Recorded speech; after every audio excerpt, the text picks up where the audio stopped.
Assalamualaikum warahmatullahi wabarakatuh. Hamdan na'imin, hamdan syakirin ala rabbil alamin wa mujibi sa'ilin. Wa sallallahu ala sayyidina Muhammadin dawataka wal mutakin amma ba'd. Kembali lagi dengan channel yang insya Allah bawa barokah dan manfaat. Jangan lupa ngopi pagi, salam seruput. Ini kita akan membahas tentang dasar ilmu nahwu episode keempat, yakni tentang bab i'rab. Bab i'rab adalah salah satu jantung bab yang paling penting dalam permasalahan membaca kitab kuning. Kenapa? Karena dalam bab i'rab kita akan mengetahui pembacaan huruf akhir dari sebuah lafaz atau sebuah kalimat, entah itu kalimat isim, fiil, ataupun yang lain sebagainya. Maka dari itu, sebagai dasar kita harus perlu tahu bahwa i'rab itu adalah perubahan akhir kalimat karena berbeda-bedanya amil yang masuk baik secara lafaz ataupun secara kira-kira atau takdiri.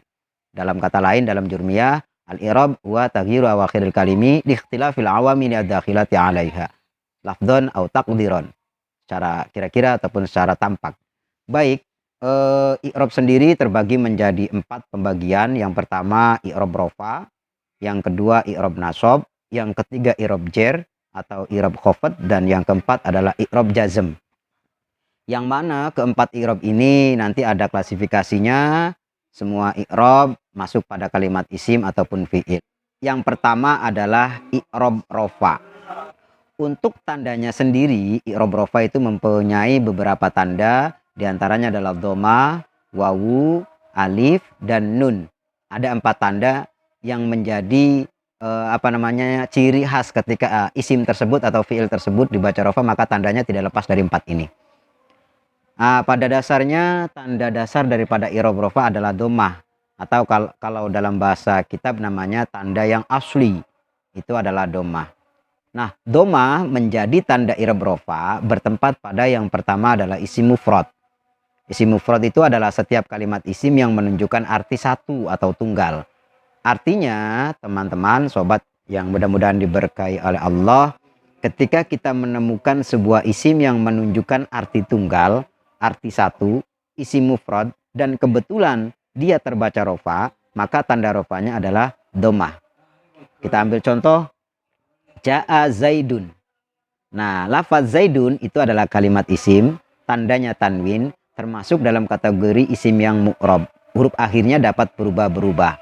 Nah, kebetulan zaidun itu adalah termasuk marfu'atil asma, atau isim-isim yang terbaca rofa yang berupa fa'il. Karena lafaz zaidun itu menjadi pelaku.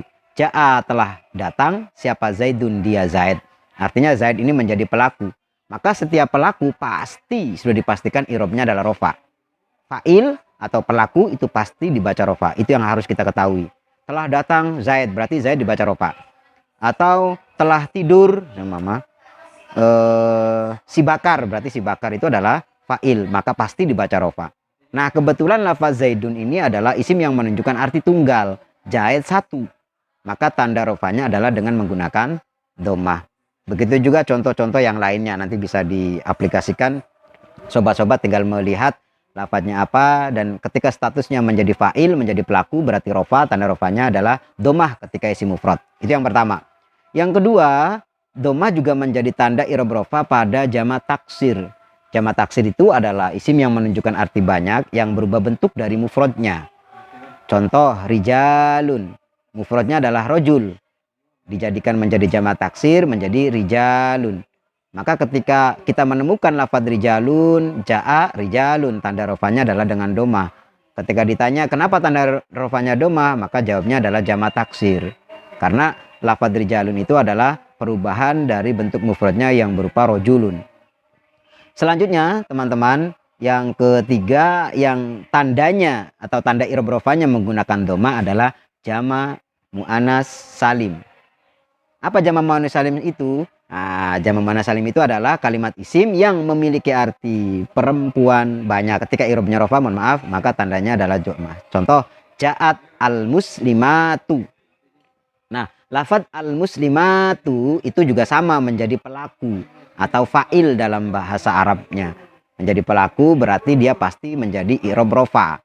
Nah, kebetulan karena al-muslimatu itu merupakan jamak muannas salim, menunjukkan arti perempuan banyak, maka tanda rofanya adalah dhammah. Ja'at al-muslimatu. Ngoten. Yang selanjutnya yang tanda rofanya domah adalah fiil mudhore yang tidak bersambung dengan syai'un.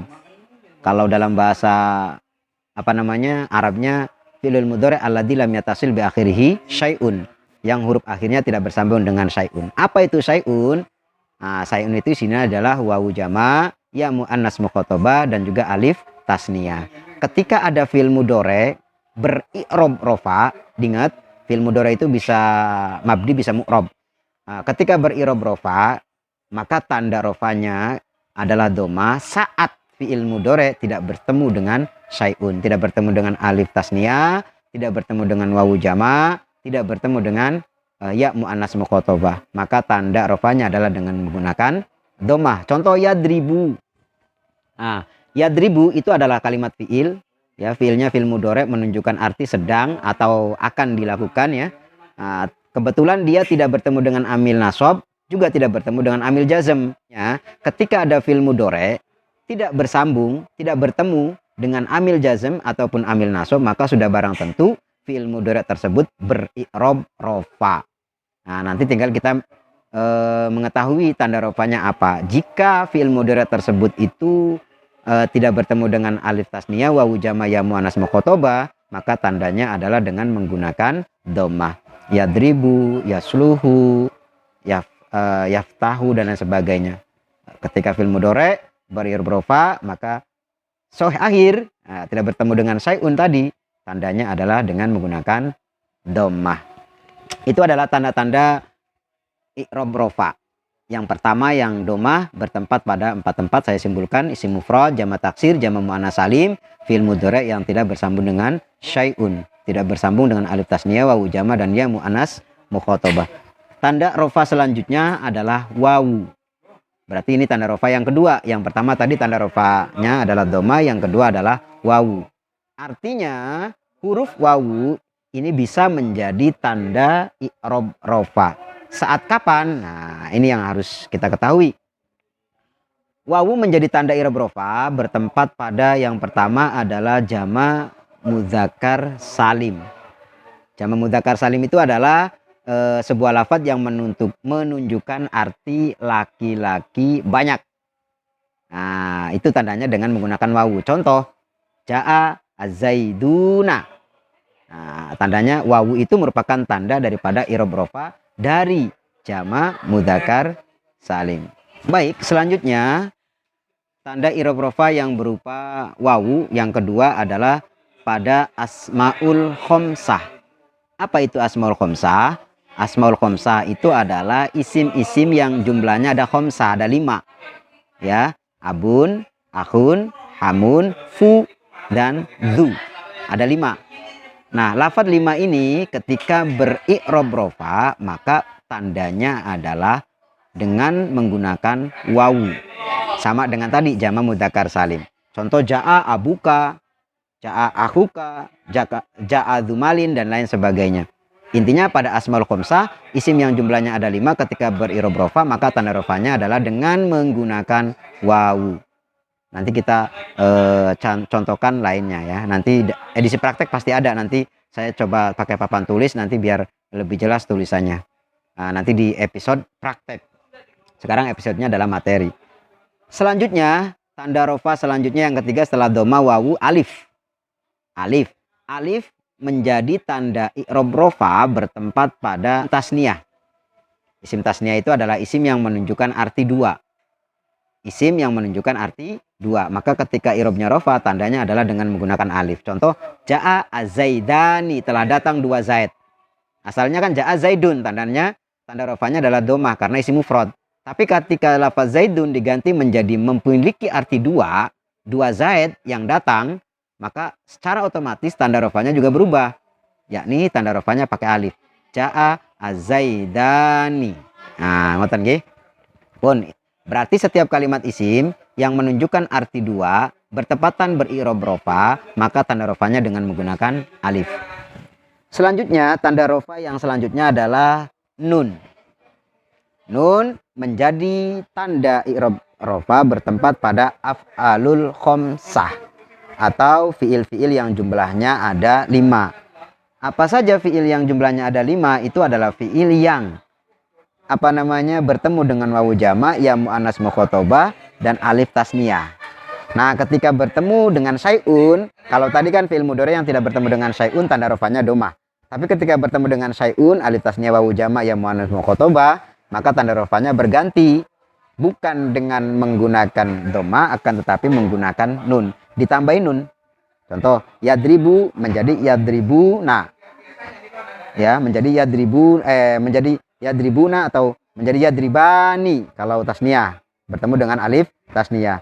Menjadi tadribani sama bertemu dengan alif tasniyah, bertemu dengan wawu yadribuna, wawu jamak.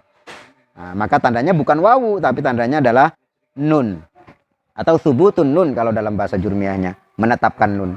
Tadribuna sama ya, tadribina yang bertemu dengan ya muannas mukhotobah menjadi tadribina, maka tandanya adalah dengan menetapkan nun. Itu sekilas tentang tanda daripada i'rab rofa. Baik, kesimpulannya pada kesempatan ini tentang i'rab tadi kita ketahui bahwa dengan i'rab itu kita mengetahui perubahan akhir kalimat. Bisa dibaca zaidun, zaidan, zaidin, ini dengan adanya i'rab. Bisa dibaca yadribu, bisa dibaca yadribuna, bisa dibaca tadribina, itu i'rab. Nah, makanya penting sekali kita pelajari. Pun i'rab ada 4 tadi, rofa, nasob, jar, khofat ya, jazm. Yang tadi kita bahas, yang kita simpulkan adalah rofa. Rofa yang menjadi tanda i'rab, rofa menjadi bagian daripada i'rab, mempunyai tanda-tanda. Yang pertama adalah dhamma, ya, yang kedua adalah alif, yang ketiga adalah wawu, yang keempat adalah nun. Bon. Baik, teman-teman yang mudah-mudahan diberkahi oleh Allah. Kesimpulannya pada pagi ini, kesimpulannya adalah tentang i'rab, bahwa i'rab itu adalah perubahan akhir kalimat karena berbeda-bedanya amil yang masuk baik secara lafadz ataupun kira-kira. I'rab jumlahnya ada 4, rofa, nasob, jar, dan jazm. Yang pertama, rofa mempunyai beberapa tanda. Tandanya adalah dhamma, alif, wawu, nun.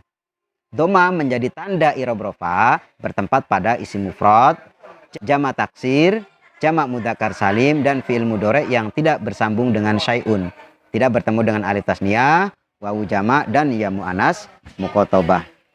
Alif menjadi tanda i'rab rofa bertempat pada isim tasniyah atau isim yang menunjukkan arti 2. Wawu menjadi tanda i'rab rofa bertempat pada jamak mudzakkar salim atau isim yang menunjukkan arti laki-laki banyak. Nun menjadi tanda i'rab rofa bertempat pada fi'il mudhari yang bersambung dengan alif tasniyah, wawu jamak, ya muannas mukhotobah. Itu saja mungkin yang bisa saya sampaikan. Kurang lebihnya mohon maaf. Akhir kata, ihdinas shiratal mustaqim. Wassalamualaikum warahmatullahi wabarakatuh. Salam seruput.